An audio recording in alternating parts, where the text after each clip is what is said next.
Good day mga kasuki! My name is Sam and welcome to another show of The Cook.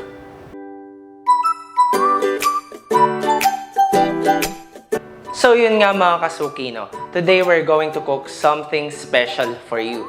Pero before ko sabihin sa inyo ang aming mga ingredients, background check muna tayo, no? Who is Donna's Choice? Donna's Choice is one of the meat and seafood distributors here in the Philippines. So if you guys are looking for freshness and quality, choose Donna's Choice. So without further ado mga kaibigan, mga kasuki, tara, let's cook! Ito ang mga ingredients sa araw na to. Onion, garlic,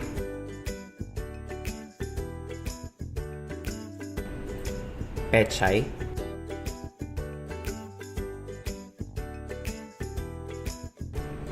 salt, sitaw, unsweetened peanut butter, talong, pork cubes, at suwete,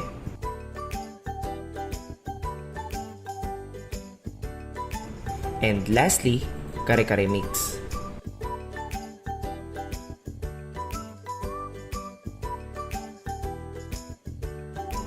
Ang first part sa ating kare-kare ay pakuluan ng ating karne.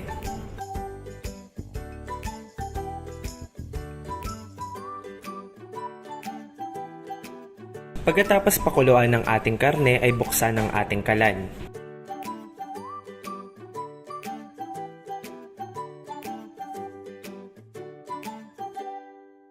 Naglagay ako ng mantika at inilagay ang ating onion at garlic.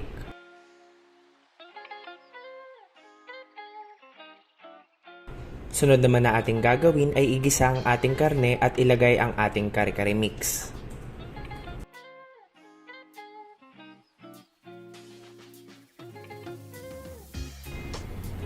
Haluin ito ng mabuti at ilagay na rin ang ating peanut butter.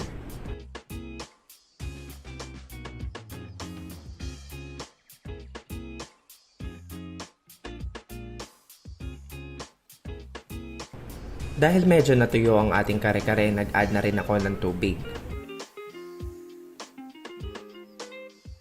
Hinalo ko ito ng mabuti at nilagay na rin ang ating sitaw.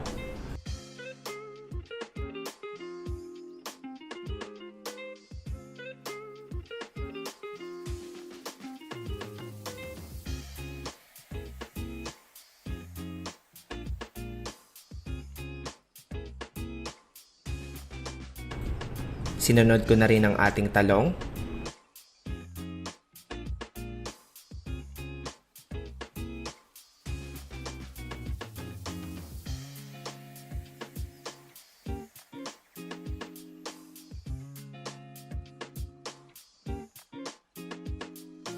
At nilagay ko na rin ang ating pechay.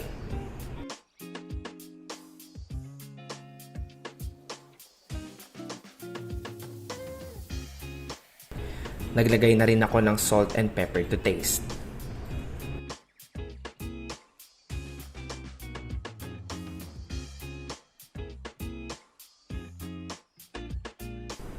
Pagkatapos ng ilang minuto, ayan, meron ka ng masarap at mainit na kare-kare. Fresh from Donna's Choice.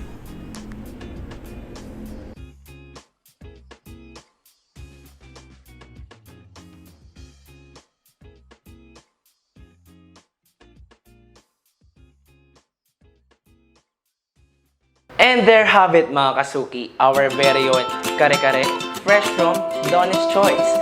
So if you guys are interested in purchasing our products, please send us a direct message sa aming Facebook or sa aming Instagram.